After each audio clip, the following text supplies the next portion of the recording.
Welcome to my channel, ladies and gentlemen. George here, and today what I'd like to do is talk about gun duels, C2.2401. So what are gun duels and what comes to mind when you're thinking about gun duels? But before I ask that question, I just want to let everybody know that just because I'm doing a presentation on gun duels does not make me a master of that rule or a complete expert. But I want to tackle this hard and sometimes difficult to understand rule and take 2023 by the horns and improve my game. So by sharing my knowledge with you, you can share your knowledge with me and the other viewers. And of course, be kind and polite and respectful. And if you have noticed the mistake, note it and give us the answer in your perspective. So, what comes to mind when we're thinking about gun duels? I hope this is not what comes to mind when you're thinking about gun duels. Neil Yulin versus George Kaloxilos. Kaloxilos. There you go. Now, if you've seen George live, he merits a call sign Yosemite-san. Nice beard. I'm envious. And Neil Yulin, he doesn't need any gloves. He would challenge you to a gun duel. He doesn't need to take off gloves because of all the YouTubers out there playing squad leader, we all know hands down he has the most handsome hands. I'm envious again. Now, before I go any further, I want to apologize for the quality or the beginning of the quality of the last video that I had. I'm using an open source software to do this film, and sometimes there's a clash between um, OBS and Windows 11. Also, when I'm uploading, if I end up incurring um, any issues with my bandwidth, it tends to muddle things up, even if the video, as I see it on my end, is clear. So kindly forgive me for that. And because I've noticed the other issue that arises is with my video capture, it sometimes turns purple. I'm just going to turn it off so you can see for your viewing pleasure the entire board. There you go. So definitely not what we're thinking about here. Let's go on to the meat of the question or the meat of the topic. Right. Um, it's not necessarily ordnance versus ordnance, but you do need a certain element of ordnance in order to have a gun duel. There can be an example of ordnance versus infantry. And I'll give you a preliminary example of what I mean by that, okay? And a most important rule to know and be familiar with uh, the attacker. Okay, so let me rephrase that again. It's one of the most important rules to know and be familiar with if you are the attacker and a portion or all of your OB is mostly armor. I know a portion of the presentation is cut off because of my window, but hey, it is what it is. Uh, all right, so let's take a look at that a little bit in depth by looking at an example, okay? Here are two evenly matched guns, right? Everybody see that. We have a Panzer IV on the one end and the famous and illustrious T-34 on the other. If we go to the charts and let's see the 2 kill factor for each of these guns. Okay, so here is my charts. Let's go to ordnance to hit and vehicle to kill. All right, so the Panzer IV F2 has a 75L, and a 75L has a, a 2 kill number of 17, unmodified. Against 11 armor factors, that would make it a 6 to kill, which is not bad. And a 76L for the Russian 76L is actually, I believe here, which is a 13 against a 6 armor factor. That makes it, I believe, um, let's see. Gee, am I bad at math? So we're talking about here 13 minus 6, 7, which is an average shot, right? More or less, if you're a good roller, the what will ensue in face-to-face combat is that the tank that approaches um, the other is ends up being knocked out on an average roll, more or less.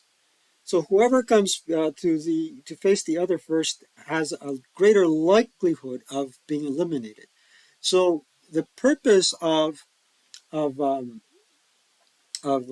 gun duel is to abate that situation, to minimize the risk.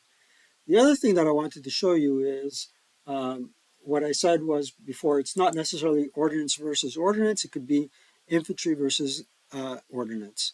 So if I go to the axis OB and pull out a little single man, actually a squad, the famous 467 is what I typically like, and a support weapon.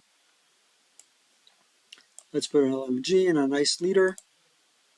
You can have a situation like this that can arise, and if your opponent is crew exposed, and let's see, buttoned up there, he's crew exposed, and he wants to fire in that unit. When the conditions arise, and we'll talk about the conditions later, uh, this fellow can also, these units can also declare conceivably a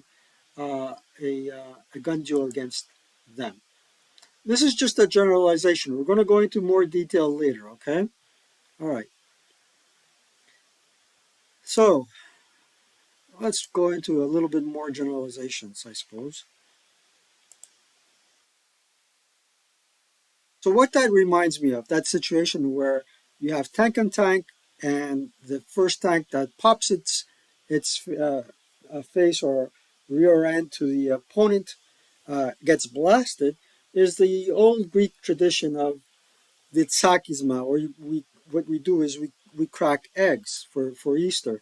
And we usually paint eggs red to symbolize good health and prosperity. And the old tradition is that we each take an egg and we try to crack the other person's egg without getting ours cracked. And the person that ends up with the uncracked egg uh, wins. And of course, there's a couple of tricks that you want to do in order to win this game. And basically, you don't want to have the bottom of the egg facing your opponent's egg, because there's a soft part there that can crack very easily. And the other thing you want to do is hold your egg steady and let the other person do the motion to crack the egg. And I guess because of inertia, or the way the energy transfer works, is that the egg that was in motion, front end or back end, and ends up cracking. So that reminds me a bit of armor in Advanced Squad Leader. So let's go into the details. Let's look at the rule. All right, so it's Charlie, not D, and I made a little typo later on. I put D instead of C. It's Charlie 2.2401. Gun duels versus a non-concealed, non-aerial defenders declare defensive fire attack on it. A vehicle may attempt to bound in first fire Donald or Delta 3.3, its main armament, slash other firepower, including passenger firepower, support weapon, at that defender first, provided the vehicle need not change cover arc, is not conducting an overrun, Delta 7.1, its total gun duel DRM, i.e. its total fire based 5 dot and acquisition 6.5 to hit DRM for its potential shot is less than the of the defender. And the defender's attack is not reaction fire, Delta 7.2. Neither the +1 DRM for a gyro stabilizer nor the doubling of the lower die for the other ordnance in two-hit case C4. Somebody had a fetish with explosives, and they had to put C exponent 4 in the rules. 5.5.35 is included in the gun duel DRM calculation. The order of fire for non-ordnance / support weapon is determined as if it were ordnance. Excluding two-hit case A can apply to non-ordnance support weapon only if mounted on board a vehicle that is changing covered arc. All such non-turreted mounted fire is considered non-turreted for purposes of two-hit case C, and A.5 applies to any type of fire group. In the attackers and defenders, if the attackers and defenders' total gun duel DRM are equal, the lower final two-hit or non-ordnance IFT DR fires first and voids the opponent's return shot by eliminating, breaking, stunning, or shocking it. If those two final DRs are equal, both shots are resolved simultaneously. Any covered arc change the defender requires in order to shoot 5.11 is made before the attacker's shot, and if the defender's total gun duel DRM is less than or equal to the attacker's, otherwise, its covered arc changes, if able to do so after the attacker's shot. No, I misread that. Before the attacker's shot, if the defender's total gun duel DRM is less than or equal to the attacker's, otherwise its cover arc changes, if still able to do so, after the attacker's shot, period. After the initial gun duel has been fully resolved, and if otherwise able and allowed to, that defender may announce another attack versus the attacker, who in turn may declare another gun duel. This time, the printed rate of fire of one firing weapon on each side may be included as a negative DRM in that side's gun duel DRM calculation, although the attacker may declare a gun duel X, not if the defender has done so as per 5.33. Well, that was long, and I think I've only made two slight errors in reading that from start to finish nonstop, which is a record for me. But that's a lot to consume. Now, you might say this rule could have been written a lot better. Let's not forget, I don't want to be a rule book Karen, and let's not forget that in order to be concise, this rule book was written by a certain convention. In this convention, there are certain words that pertain to a glossary and an index, and they have a glossary and an index in this rule book, which is, to me, a little bit clarifying.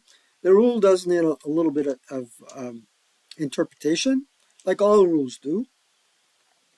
And also, I think that a plethora of articles have been written with respect to this rule. So the ones that I would recommend, of course, are on Jim Bishop's blog, and another summary, which is found on Texas ASL. And I think I'm going to link those two articles to this video. And I'd like to thank Jim Bishop for writing that article and making ASL more accessible to many people. And I hope I am doing the same as well. Mind you, I'll admit right up front, I am not perfect, but at least I try.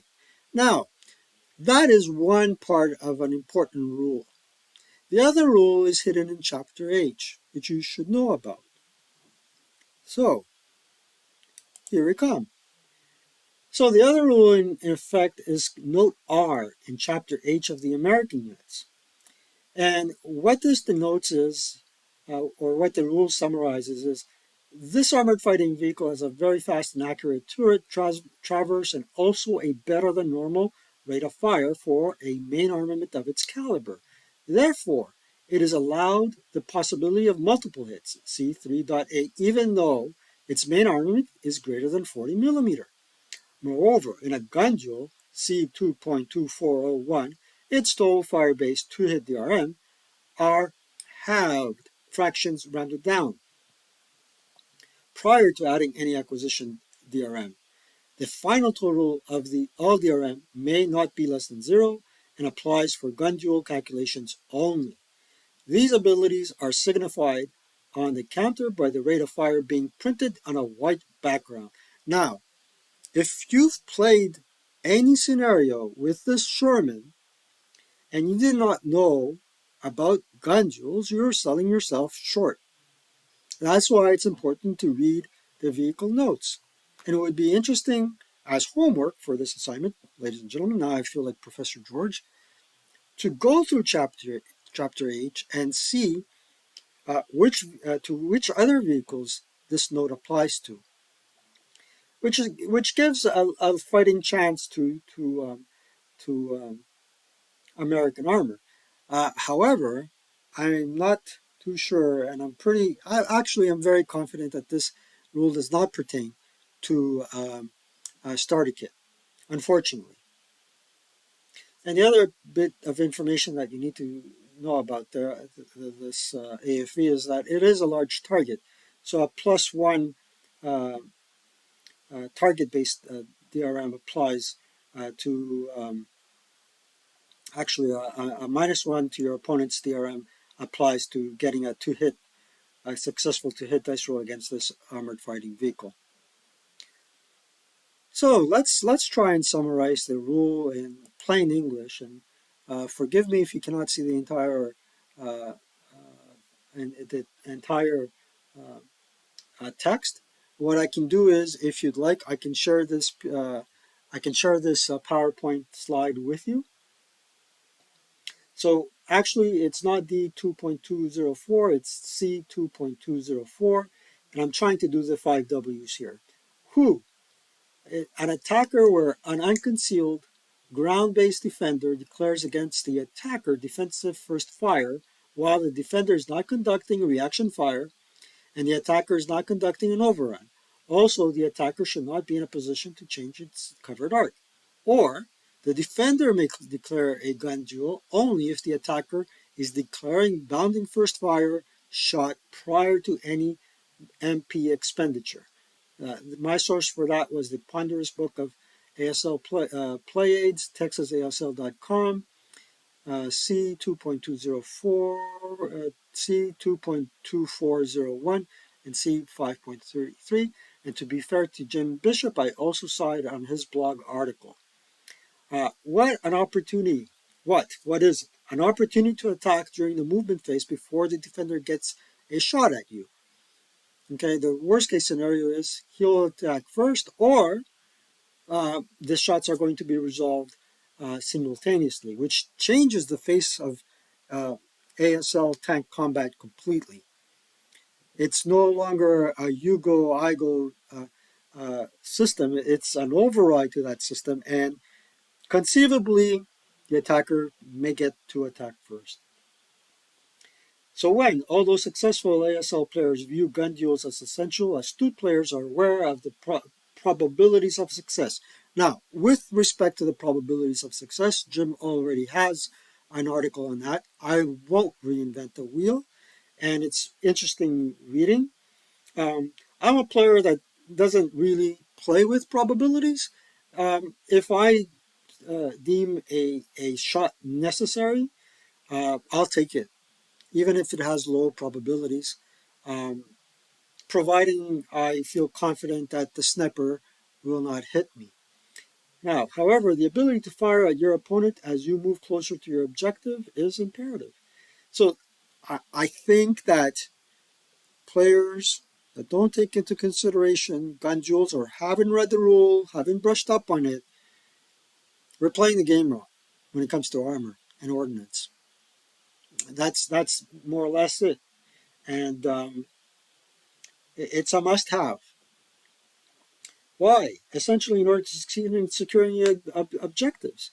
If you're the attacker with ordnance and you're facing anti-tank guns as well, um, or even if in situations where you have armor with low armor factors and your opponent is armed with LMGs to the hilt, and you are fighting in close quarters against infantry and armor, that's another situation where a gun duel may arise.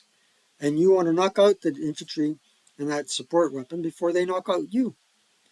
Where? Hopefully only in gaming and table or over vessels, definitely not in a saloon, as we saw in the first slide. This is my last slide, and then I'll attempt a an example. I'm not sure if I'm going to be successful, but it'll do. Okay. So gun jewels, the five W's, uh, or is this how? Excluding the +1 DR for gyro stabilizer and doubling the lower DR for other ordnance into hit case 4, add fire based and acquisition to a DRM for each player. Right. If the attacker gun duel is less than the defender, then the attacker fires first. If the gun duel DRMs are equal, then the final 2 hit or non-ordnance IFT DR fires first and voids the opponent's return shot by eliminating, breaking, stunning, or shocking the target. If those two final DRs are equal, both shots are resolved simultaneously. Recall, any change of covered arc for the defender is made before the attacker shot if the defender's total gun duel DRM is less than or equal to the attacker's. Otherwise, its covered arc changes, if able to do so after the attacker's shot, is done after the attacker shot. All right. If the defender announces another gun duel, then another gun duel may ensue, with this time the printed rate of fire of the firing weapon on each side may be included as a negative DRM in that side's gun duel DRM calculation. And remember, the gun duel DRM calculation are the fire-based modifiers, excluding the gyro and excluding let's see. I forgot already. See, uh, uh, the doubling of the lower die. There you go. How can you forget that? Come on, George. Now let's try a little example. Okay.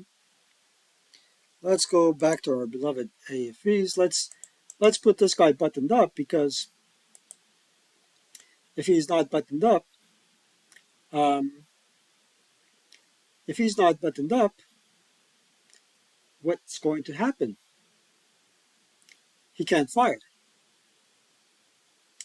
All right. So let's rework this. And by the way, here's the armor with having the two fire-based DRMs for gun jewels. Okay, let's have a little situation here. Let's put this fellow here, and he hasn't moved. And let's put this fellow. Let's say he was guarding this part of the board. The T-34 just approached his beloved leader, got the ack on him, but still hasn't eliminated him with all the fire. So basically, what this fellow wants to do. Let's get a turn track.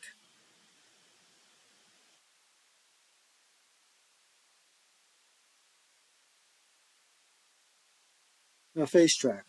There you go. I hope everybody sees that. So it's the German movement phase.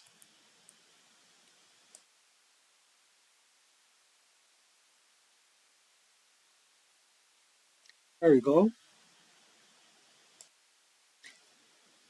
So it says movement phase, and he starts for one. You guys hear that song? It's almost left.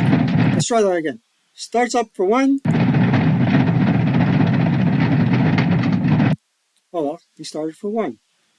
All right. 2,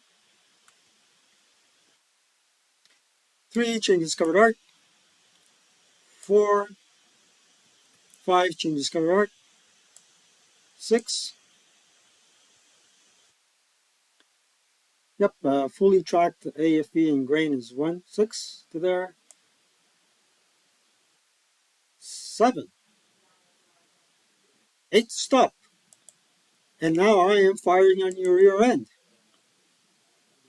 So I declare fire. Now, this fellow can declare a gun duel. So, with that said, what are the fire-based DRMs? So let's take a little note here. Let's open up Notepad. So much for Notepad, I just whipped out Excel. So, Panzer 4, they're both buttoned up. So we're talking about now only the fire-based DRMs. So we're talking about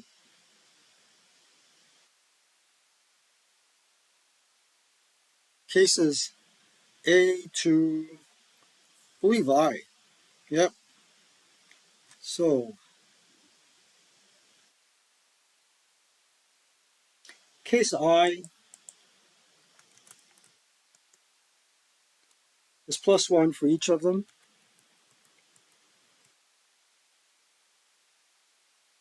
because they're both buttoned up. And this is a fire-based DRM.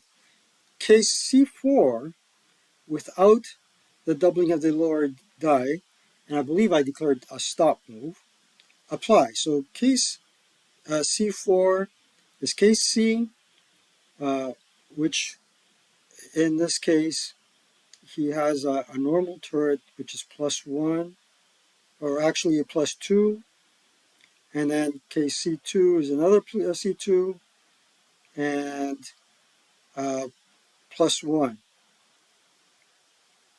Okay, so C4 applies to the Panzer 4. Let's put 4.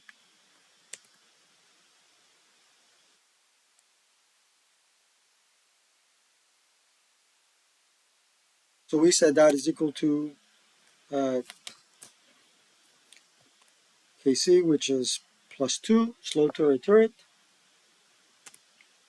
plus C1, which is another, let's put another +2, less than or equal to 2 MP in the loss of a target,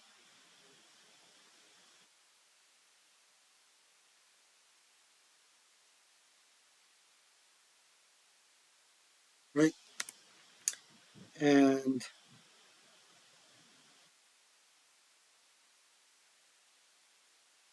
C, C1, and C2. +2, +2, plus, yeah, let's say C1, C1, and C2 apply. So 2, 2, that makes a 5. Okay, great. And what else could possibly apply? He's not firing outside covered arc. All right. For the T-34, he would have to change his covered arc 1, 2. 2 hexes. So the first move, because he's a slow turret, would be a +2, +3.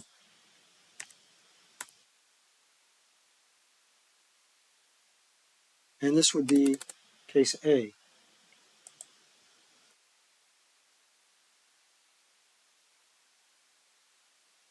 Equals +2, +1 for the second and subsequent covered arc change. So their total to the DRM, in this case, this is a 6, that's a 4, and the defender still goes first as a gun duel. So let's turn it around. Let's turn the turret around.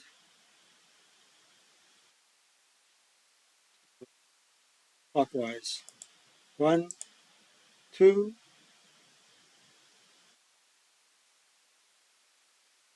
Here we go. So now you do the regular to hit calculation.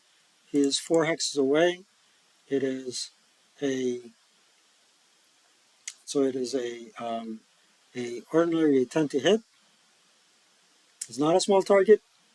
And what else we got? All right, so we got a 10 to hit, +1 because I'm buttoned up, +3 for the turret change, So that's a 6 to hit. To hit 6. He hit, and he got raped. Now, in order to kill this fellow, now his goes to here. Yeah, there's rate on this thing. Oh well, on the T34. Let's get to the charts.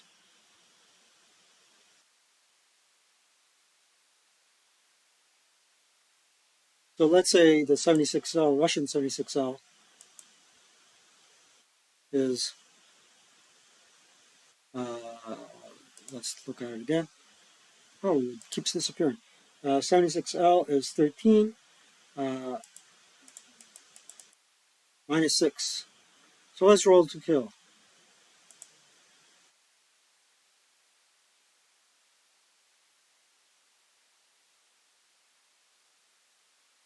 I need a 7, I rolled a 6.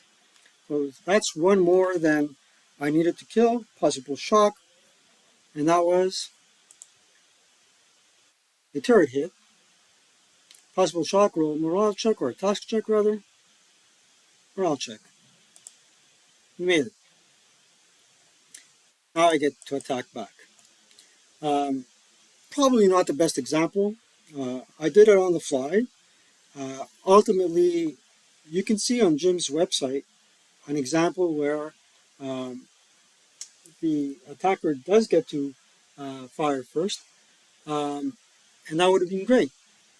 Now, if the tables were turned, and let's say we're not playing with the Russians, but we're playing with the Germans, and this Sherman was ordinarily parked here, and now let's reset that to the Allied player, and we start for 1, no sounds this time, and we change our covered arc. Now that's a free to do, and he's crew exposed. Let's change our covered arc again. Okay, starts for 1, 2, 3 over the hedge,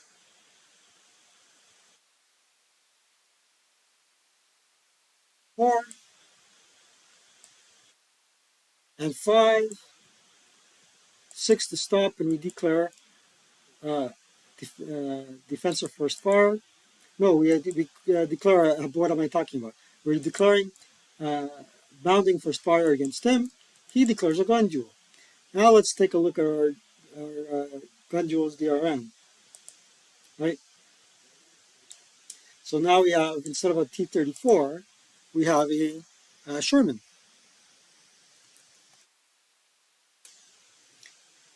Case 1 doesn't apply because I'm crew exposed, and I can fire that weapon crew exposed. Case C4 applies here. Let's put it at 5 for the sake of making a quick example. And in the case of the Panzer, let's put that at 5. It's 1 because he's buttoned up. C4 doesn't apply, but changing the turret uh, would apply.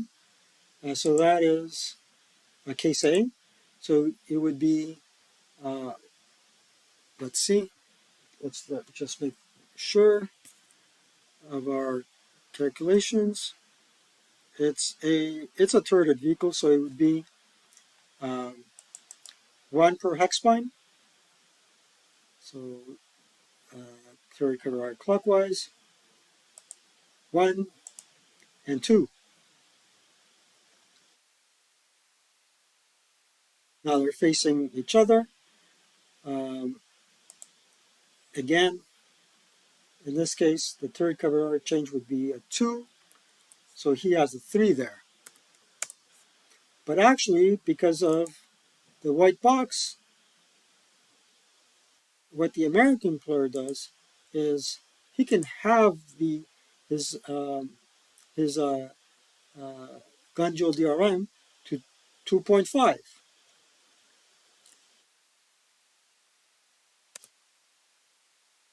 There you go.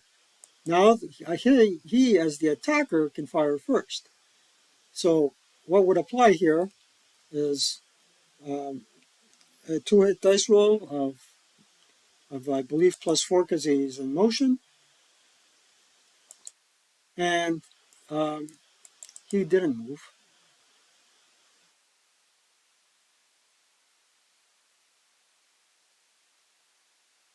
So let's mark them as moved. There. Okay. +4, a total of +4.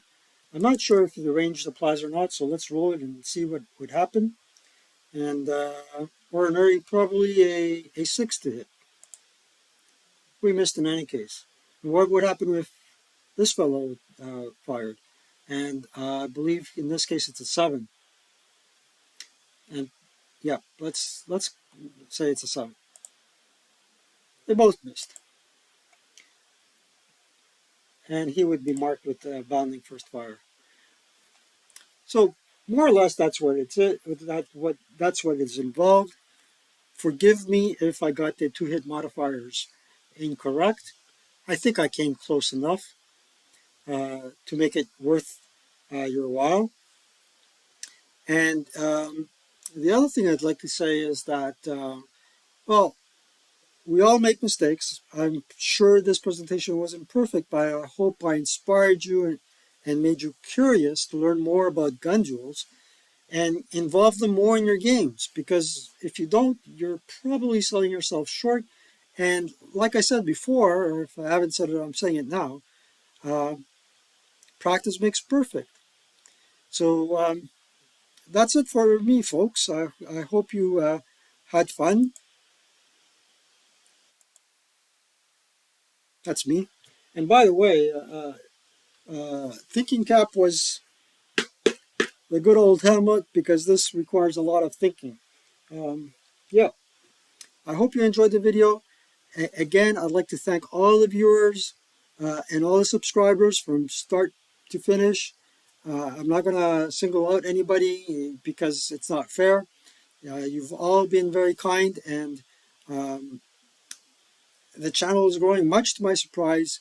When I started this channel way back a long time ago, and essentially what I was uploading then was my son's videos, Lego videos, which he doesn't want me to show anymore, so I privatized them. I put them on private. I never suspected I would have over 500 subscribers, so thanks again. Keep telling everybody about this channel. And a shout out to Spotting Rounds over on the West Coast. I was watching your video about dropping the gauntlet. I was inspired to play that scenario. And in fact, by watching those players play a night scenario, I learned something as well. And I'm planning to play that scenario too. And keep up the good work. Low roll. Do your reading and homework. Take care.